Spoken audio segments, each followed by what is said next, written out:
Existence. Impermanence, Anicca. With a preface by Nyanaponika Thera, copyright 2006. Part A of 4. Preface.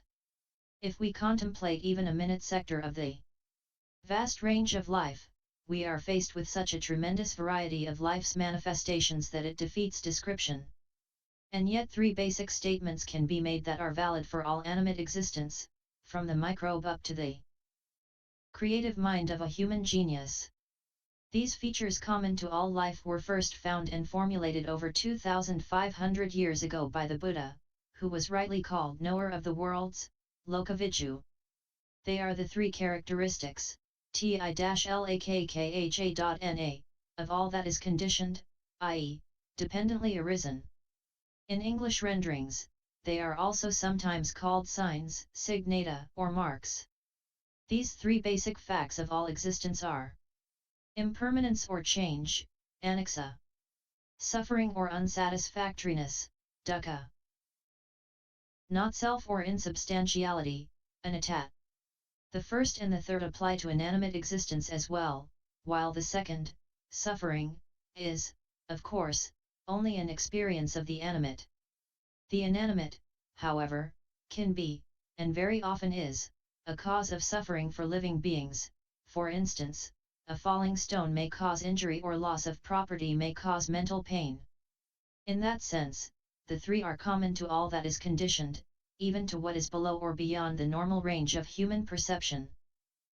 Existence can be understood only if these 3 basic facts are comprehended, and this not only logically, but in confrontation with one's own experience. Insight, wisdom, vipassana, and na, which is the ultimate liberating factor in Buddhism, consists just of this experience of the 3 characteristics applied to one's own bodily and mental processes, and deepened and matured in meditation. To see things as they really are means seeing them consistently in the light of the 3 characteristics. Ignorance of these 3, or self-deception about them, is by itself a potent cause for suffering, by knitting, as it were, the net of false hopes, of unrealistic and harmful desires, of false ideologies, false values and aims of life, in which man is caught. Ignoring or distorting these 3 basic facts can only lead to frustration, disappointment, and despair. Hence, from a positive as well as a negative angle, this teaching on the 3 basic facts of existence is of such vital importance that it was thought desirable to add here more material to those brief expositions that had already appeared in this series. Beginning with the present volume on impermanence, each of the 3 characteristics will receive separate treatment by different authors and from different angles, with a great variety of approach. Each of these 3 publications will be concluded by an essay of the late Venerable Nyanaponika Thera, in which all important canonical source material on the respective characteristic is collected, systematized, and discussed. These tersely written articles merit close study and will be found very helpful in the analytical as well as meditative approach to the subject. Regrettably, the premature death of the venerable author prevented him from writing a 4th article planned by him, which was to deal with the interrelation of the 3 characteristics. These 3 articles of the Venerable Nyanaponika were originally written for the Encyclopedia of Buddhism, and the first one, on Anicca, appeared in volume I, p. 657 ff. of that work. 4. Permission to reproduce these articles. The Buddhist Publication Society is much obliged to the Editor-in-Chief of the Encyclopedia, Dr. G. P. Malalasekara, and to the publishers, the Department of Cultural Affairs, Colombo. Nyanaponika. Motto: whatever is will be was. Bhikkhu Nanamali. The decisively characteristic thing about this world is its transience. In this sense, centuries have no advantage over the present moment. Thus the continuity of transience cannot give any consolation. The fact that life blossoms among ruins proves not so much the tenacity of life as that of death. Franz Kafka. Words of the Buddha. The perceiving of impermanence, Preface, developed and frequently practiced, removes all sensual passion, removes all passion for material existence, removes all passion for becoming. removes all ignorance, removes and abolishes all conceit of I am. Just as in the autumn a farmer, ploughing with a large plough, cuts through all the spreading rootlets as he ploughs, in the same way, Preface, the perceiving of impermanence, developed and frequently practiced, removes all sensual passion, removes and abolishes all conceit of I am. SN 22.102. It would be better, Preface, if an uninstructed ordinary person regarded this body, made of the four great elements, as himself rather than the mind. For what reason? This body is seen to continue for a year, for 2 years, 5 years, 10 years, 20 years, 50 years, 100 years, and even more. But of that which is called mind, is called thought, is called consciousness, one moment arises and ceases as another continually both day and night. SN 12.61. The Fact of Impermanence. By Piyadassi Thera. Impermanent, subject to change, are component things. Strive on with heedfulness. This was the final admonition of the Buddha Gautama to his disciples. And when the Buddha had passed away, Sakka, the chief of the deities, uttered the following. Impermanent are all component things.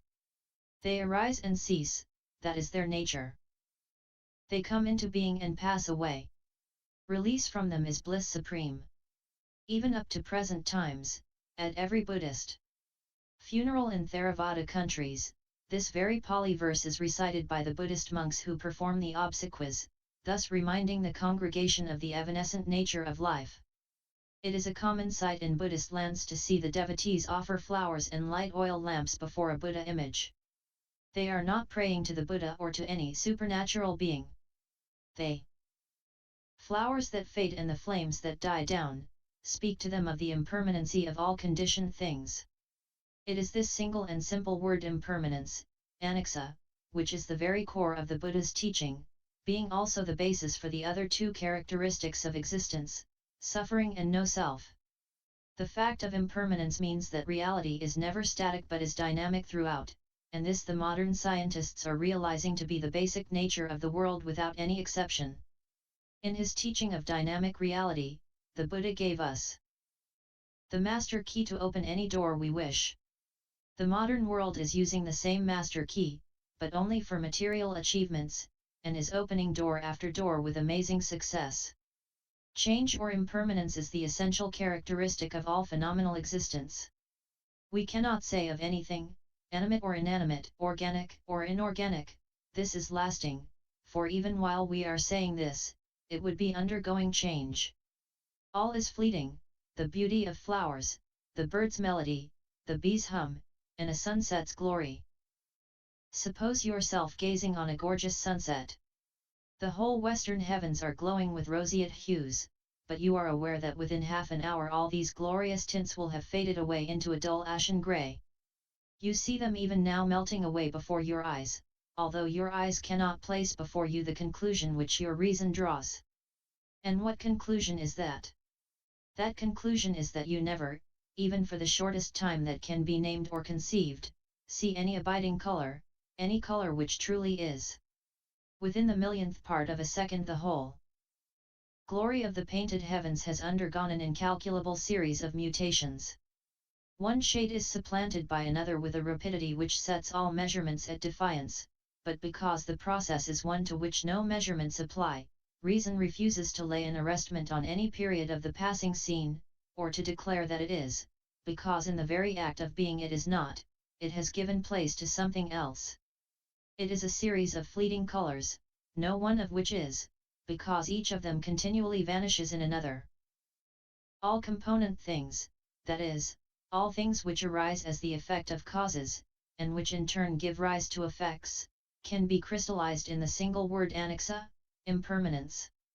All tones, therefore, are just variations struck on the chord which is made up of impermanence, suffering, unsatisfactoriness and no self, nor soul, Anicca, dukkha, and anatta.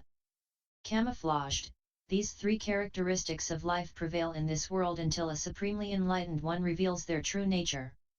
It is to proclaim these three characteristics, and how through Complete realization of them, one attains to deliverance of mind, that a Buddha appears. This is the quintessence, the sum total of the Buddha's teaching. Although the concept of Anicca applies to all compounded and conditioned things, the Buddha is more concerned with the so-called being, for the problem is with man and not with dead things. Like an anatomist who resolves a limb into tissues and tissues into cells, the Buddha, the analyzer, Vibhajavadi, analyzed the so-called being, the Sankhara Punja, the heap of processes, into 5 ever-changing aggregates, and made it clear that there is nothing abiding, nothing eternally conserved, in this conflux of aggregates, Kandha Santati. They are kama, material form or body, feeling or sensation, perception, mental formations, consciousness. The Enlightened One explains.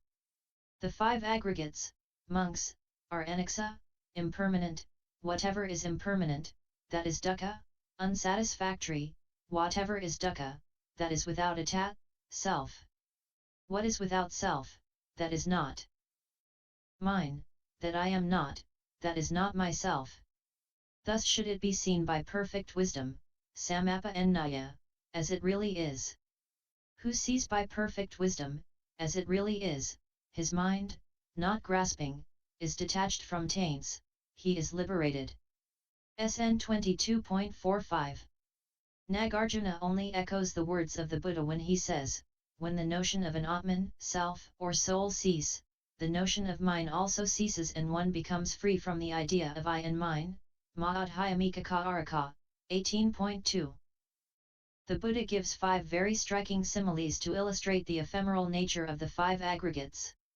He compares material form to a lump of foam, feeling to a bubble, perception to a mirage, mental formations to a plantain trunk, which is pithless, without heartwood, and consciousness to an illusion, and asks, what essence, monks, could there be in a lump of foam, in a bubble, in a mirage, in a plantain trunk, in an illusion? Continuing, the Buddha says, whatever material form there be, whether past, future, or present, internal or external, gross or subtle, low or lofty, far or near, that material form the monk sees, meditates upon, examines with systematic attention, he thus seeing, meditating upon, and examining with systematic attention, would find it empty, he would find it insubstantial and without essence. What essence, monks, could there be in material form? The Buddha speaks in the same manner of the remaining aggregates and asks, what essence, monks, could there be in feeling, in perception, in mental formations and in consciousness? SN 22.95. Thus we see that a more advanced range of thought comes with the analysis of the 5 aggregates. It is at this stage that right understanding known as insight, vipassana, begins to work. It is through this insight that the true nature of the aggregates is grasped and seen in the light of the 3 characteristics, ti-lakkha.na, namely, impermanence, unsatisfactoriness, and no self. It is not only the 5 aggregates that are impermanent, unsatisfactory, and without self, but the causes and conditions that produce the aggregates are also impermanent, unsatisfactory, and without self. This point the Buddha makes very clear. Material form, feeling, perception, mental formations, and consciousness, monks, are impermanent, anicca. Whatever causes and conditions there are for the arising of these aggregates, they, too, are impermanent. How, monks, could aggregates arisen from what is impermanent, be permanent? Material form, and consciousness, monks, are unsatisfactory, dukkha. Whatever causes and conditions there are for the arising of these aggregates, they too are unsatisfactory. How, monks, could aggregates arise from what is unsatisfactory be pleasant or pleasurable? Material form, and consciousness, monks, are without a self, anatta. Whatever causes and conditions there are for the arising of these aggregates, they, too are without self. How, monks, could aggregates arise from what is without self be self, atta? The instructed noble disciple, Sutavat Aryazavako, monks, seeing thus becomes dispassionate towards material form, feeling, perception, mental formations, and consciousness. Through dispassion he is detached, through detachment he is liberated, in liberation they. Knowledge comes to be that he is liberated, and he understands, destroyed is birth, lived is the life of purity, done is what was to be done, there is no more of this to come, meaning that there is no more continuity of the aggregates, that is, no more becoming or rebirth. SN 22.7-9, abridged. It is always when we fail to see the true nature of things that our views become clouded, because of our preconceived notions, our greed and aversion, our likes and dislikes, we fail to see the sense organs and sense objects in their respective and objective natures, ayatana.m, and go after mirages and deceptions. The sense organs delude and mislead us, and then we fail to see things in their true light, so that our way of seeing things becomes perverted, viparyatadasana. The Buddha speaks of 3 kinds of illusion or perversions, vipallasa, saket viparyasa, that grip man's mind, namely, the illusions of perception, thought, and view, san na vipallasa, siddha vipallasa, di.t.thi vipallasa. Now when a man is caught up in these illusions, he perceives, thinks, and views incorrectly. He perceives permanence in the impermanent, satisfactoriness in the unsatisfactory, ease and happiness in suffering, self in what is not self, a soul in the soulless, beauty in the repulsive. He thinks and views in the same erroneous manner. Thus each illusion works in 4 ways, and 4.49, and leads man astray, clouds his vision, and confuses him. This is due to unwise reflections, to unsystematic attention, ionaso manasikara. Right understanding, or insight meditation, vipassana, alone removes these illusions and helps man to cognize the real nature that underlies all appearance. It is only when man comes out of this cloud of illusions and perversions that he shines with true wisdom, like the full moon that emerges brilliant from behind a black cloud. The aggregates of mind and body, being ever subject to cause and effect, as we saw above, pass through the inconceivably rapid moments of arising, presently existing, and ceasing, apada, titti, bha, just as the unending waves of the sea or as a river in flood sweeps to a climax and subsides. Indeed, human life is compared to a mountain stream that flows and rushes on, changing incessantly, and 7.70, nada soto via, like a flowing stream. Heraclitus, that renowned Greek philosopher, was the first Western writer to speak about the fluid nature of things.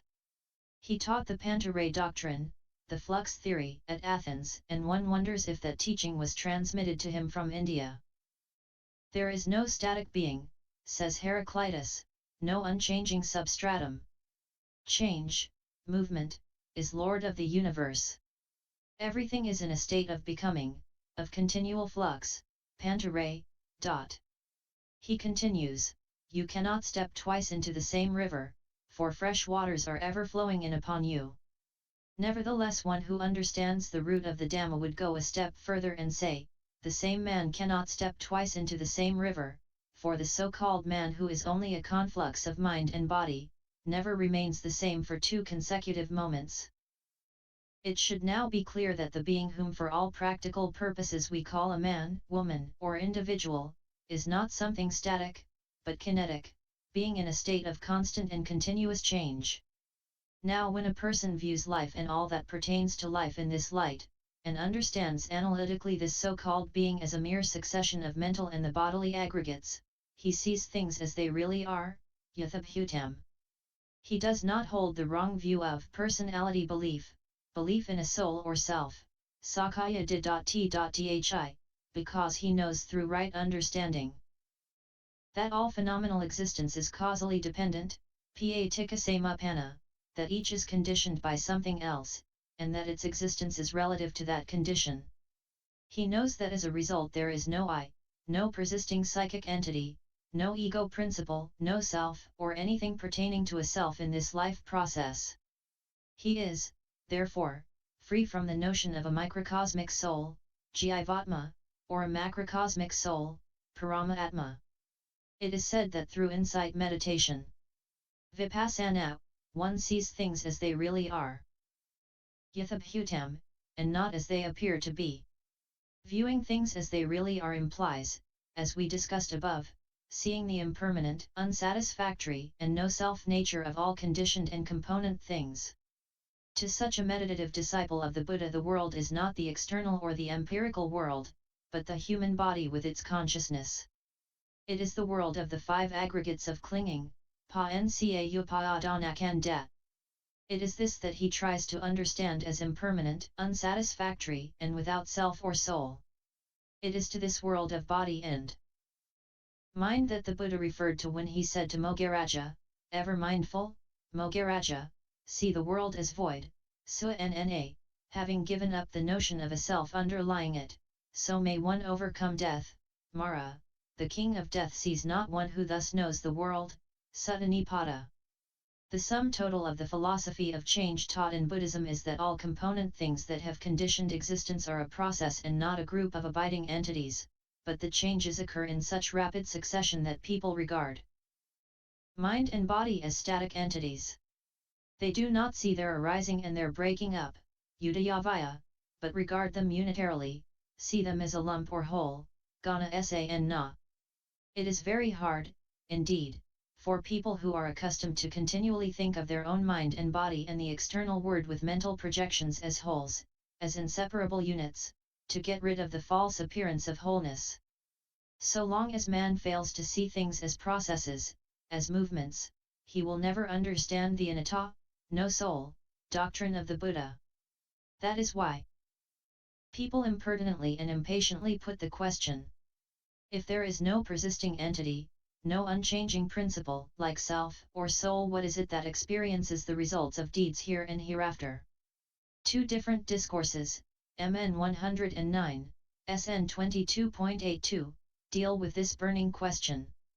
The Buddha was explaining in detail to his disciples the impermanent nature of the five aggregates, how they are devoid of self, and how the latent conceits I am and mine cease to exist.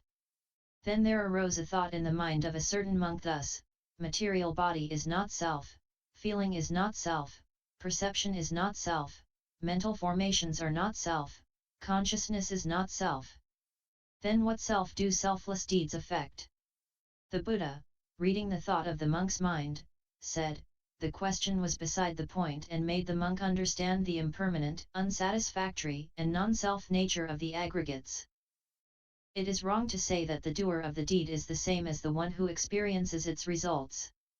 It is equally wrong to say that the doer of the deed and the one who experiences its results are two different persons, for the simple reason that what we call life is a flow of psychic and physical processes or energies, arising and ceasing constantly. It is not possible to say that the doer himself experiences results because he is changing now, every moment of his life. But at the same time you must not forget the fact that the continuity of life, that is the continuance of experience, the procession of events, is not lost, it continues without a gap. The child is not the same as an adolescent, the adolescent is not the same as the adult, they are neither the same nor totally different persons. NACA so NACAAN no, Melinda Pa no. There is only a flow of bodily and mental processes. There are three types of teachers. The first one teaches that the ego or the self is real now as well as in the future, here and hereafter. The second one teaches that the ego is real only in this life, not in the future. The third one teaches that the concept of an ego is an illusion, it is not real either in this life or in the hereafter. The first one is the eternalist, Sasatevadi, the second one is the annihilationist, Ukadavadi. The third one is the Buddha, who teaches the middle way of avoiding the extremes of eternalism and annihilationism. Here the middle way is the doctrine of dependent arising, or causal conditioning, Paticca Samuppada. All theistic religions teach that the ego survives after death in some way or other, and is not annihilated. The materialist's concept is that the ego is annihilated at death. The Buddhist view is that there is no ego, or anything substantial, or lasting, but all things conditioned are subject to change, and they change, not remaining the same for two consecutive moments, and that there is a continuity but no identity. So long as man cherishes the idea of the lasting self or ego, it will not be possible for him to conceive the idea that all things are impermanent, that there is, in reality, an arising and a ceasing of things, samudaya dhamma, vaya dhamma. Satapa.t.thana sutta. The understanding of the anatta doctrine, which is exclusively Buddhist, is indispensable in the understanding of the Four Noble Truths and the other principal tenets of Buddhism. The people of the world today mark the changing nature of life. Although they see it, they do not keep it in mind and act with dispassionate discernment. Though change again and again speaks to them and makes them unhappy, they pursue their mad career of whirling round the wheel of existence and are twisted and torn between the spokes of agony. They cherish the belief that it is possible to discover a way of happiness in this very change, to find a center of security in this circle of impermanence. They imagine that although the world is uncertain, they can make it certain and give it a solid basis, and so the unrelenting struggle for worldly improvement goes on with persevering effort and futile enthusiasm. History has proved again and again and will continue to prove that nothing in this world is lasting. All things when clung to fail. Nations end.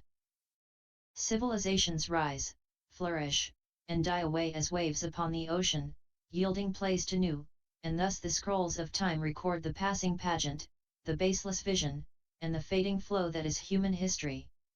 Is the I, the shape, visual consciousness, permanent or impermanent?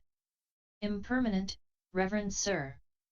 But is what is impermanent, anguish or happiness? Anguish, Reverend Sir. Is it right to regard that which is impermanent anguish, and liable to alteration as this is mine, this am I, this is myself? No, Reverend Sir. Insights and discoveries revealed to human minds 2,500 years ago, at the time of the Buddha, or even several centuries before that time, may have caused deep and revolutionary effects in the evolution of existing world views, no less important than the discoveries of Galileo and Copernicus have been for the eventual collapse of the world view of medieval Christian civilization. These latter discoveries, which mark the outset of modern civilization, have become so much a part of commonplace or general information that they can be imparted to children in the lowest grades of elementary education, and are normally absorbed by them without difficulty. The idea of impermanence and of ceaseless change, due to the never-ending chain of causes and effects, the subject which we are attempting to approach in its Buddhist version of Anicca, has, in its broad meaning, become one of our stereotyped and oversimplified truisms, reduced, both in its formal and substantial significance, to a mere rudiment of conventional word meaning.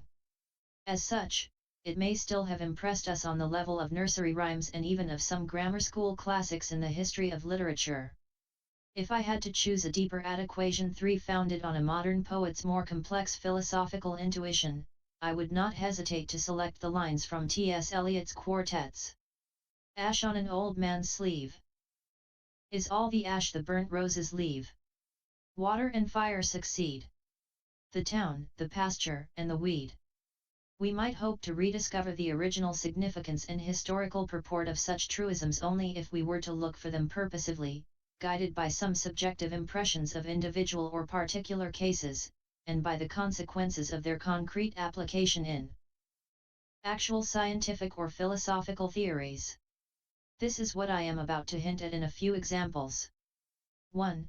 As a young teacher, when for the first time I tried to explain to children of about 12 years of age the biological process of growing cabbages and potatoes, my emphasis on the importance of dung, I did not use the technical term fertilizer, happened to be so impressive that the next day a mother came to complain against my direct method and drastic naturalism in visual teaching. Her child had been so affected by my discourse as to develop an acute loathing against food.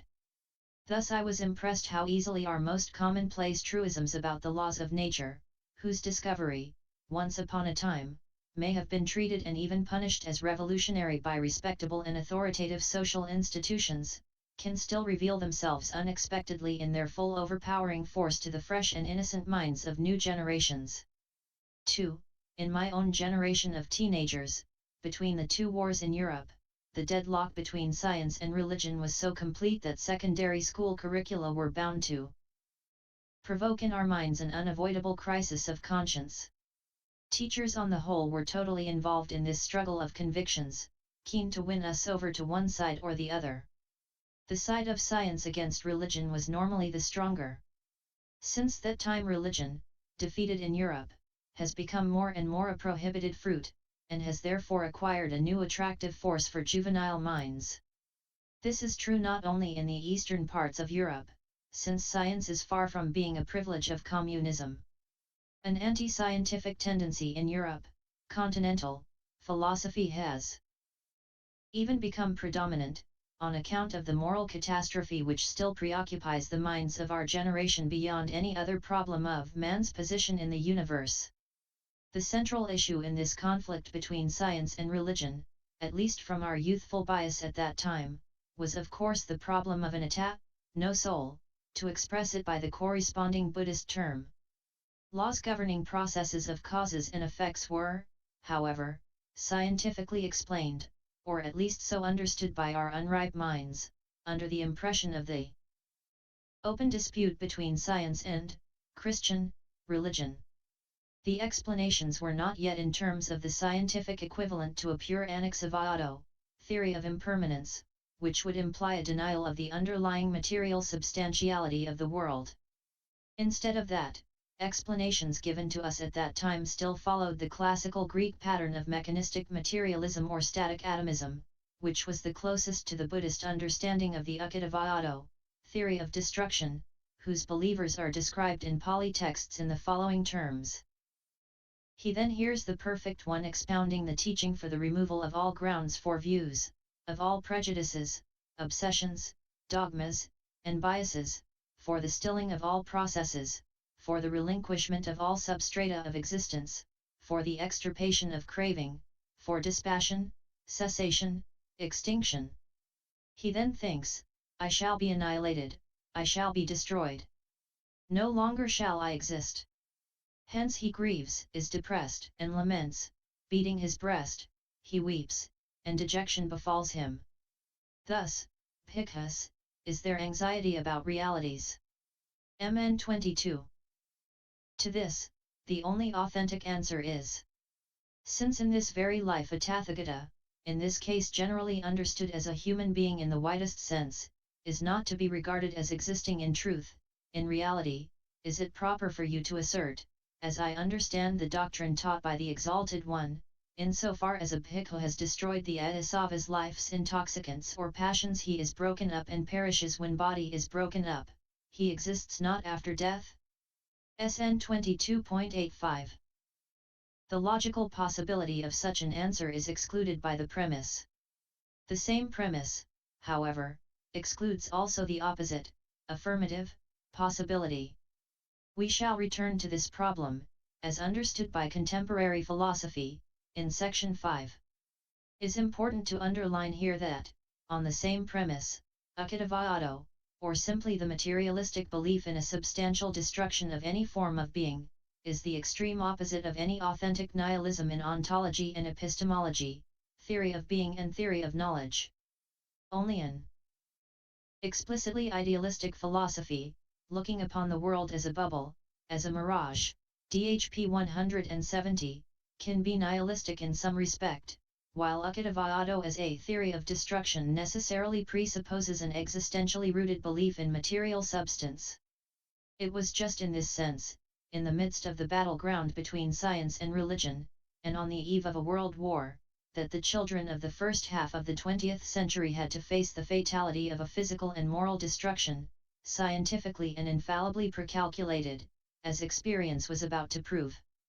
Yet just over the edge of our intellectual horizon was dawning a time, for science at least, of acquiring a completely different position vis-a-vis the problem of impermanence and relativity as affecting the deepest subatomic structure of the world, a position considerably closer to the Buddhist idea of Anicca. 3.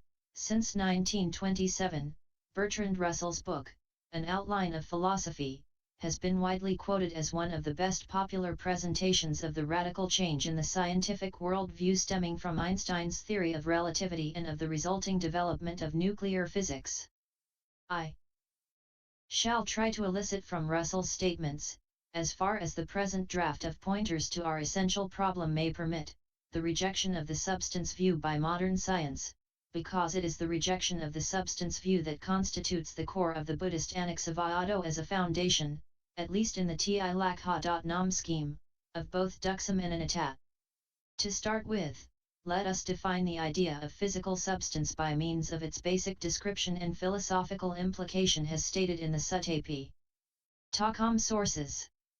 The problem of substance, as defined by scientific theories at the time of the Buddha, finds its classical formulation, categorical delimitation, and solution in concise terms in his concluding answer to Kevado.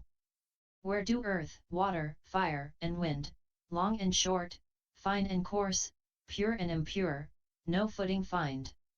Where is it that both name and form die out, leaving no trace behind? When intellection ceases they all cease, too. Continued Part B. YouTube video Buddhist Sutras. https://